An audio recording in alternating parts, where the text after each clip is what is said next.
and heavy rains and strong winds are expected to go on throughout the night. Just look at that damage right there. Amazing. So from the east, we have the storms. Here on the west, we have the dry weather. Such a difference between the coasts. Perfect weather. And that's why everyone books their tickets and heads out here and decides to stay. Yeah, we don't really have to deal with the hurricanes. Arthur, luckily, is chugging off into the ocean. It should die rapidly, a very quick death, as the ocean out there, that part of the world, is pretty cold, so that'll pretty much sap its energy. There's the we call the beauty shot. It's just absolutely perfect. A little bit of haze out there, so we are expecting to see maybe a little more marine influence the next couple of days, but just ever so slightly. You can see your inland temperatures today: Ojai at 96 degrees, Santa Barbara at 86, even Santa Barbara, and just not seeing a whole lot of that ocean influence today, and therefore you're running about 11 degrees above where you should be for this time of year, and really not that far off the all-time high for this date, which was 1954, if my eyes serve me correct, at 96 degrees, and well off those overnight lows, which were pretty chilly just a few, about 6-7 decades ago. 64 right now in Lompoc, 71 in Santa Maria. That's the only area that we're really getting much of any influence from the ocean, which typically is our driving mechanism to kind of keep our weather very cool along the beaches. Of course, inland areas are doing much better. Now, on the forecast map, if you look right here, you can see the marine layer. It looks, and it is, starting to sort of deepen a little bit, maybe just get a little more strength behind it.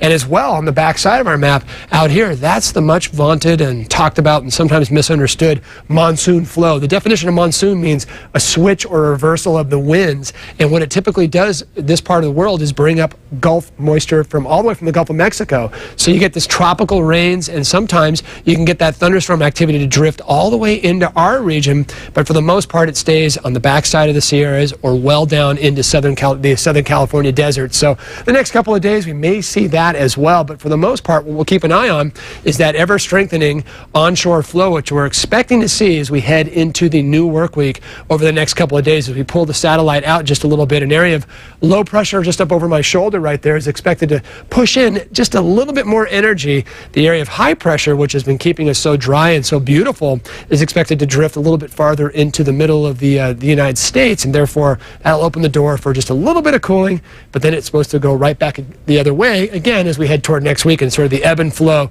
of the marine layer over the next several days. Now, as far as the entire country, things looking pretty good. We do have the monsoon flow, possibly getting some rain in and around Phoenix. This is actually their rain season this time of year, southern Arizona, if you can believe it, because of the monsoon, and some weather issues along the East Coast back towards Chicago. It looks like maybe some good news for Minneapolis is some drier weather there, which they've had so much rain in the upper Midwest. Breezy winds, patchy AM fog for portions of Santa Barbara. Otherwise, another stellar day is expected. 60s and 70s along the central coast, so perhaps a little more cooler there with more cloud cover, but still very hot inland. Same story for the Oxnard Plain. Probably not very much fog. Inland areas definitely not, and that means another warm day. Pretty good southern hemisphere swell out there, very strong actually, and water is pretty warm, and the waves should last for at least the next couple of days. And there's your Santa Barbara forecast. We'll cool things off, but bring it back to where it should be, at least for that part of the world. San Luis Obispo, same story there, and then warming as we head toward next weekend. So the good news is, if you like the very warm weather right along the immediate coastline, we should likely see plenty of that as we head toward most of the week. Just that little bit, maybe in the first part of the work week, just a little cool down, then right back up. That's okay. I like that. No problem. Okay, thanks for that, Sean. Transformers morph to the #1 spot at the box office. Coming up, we'll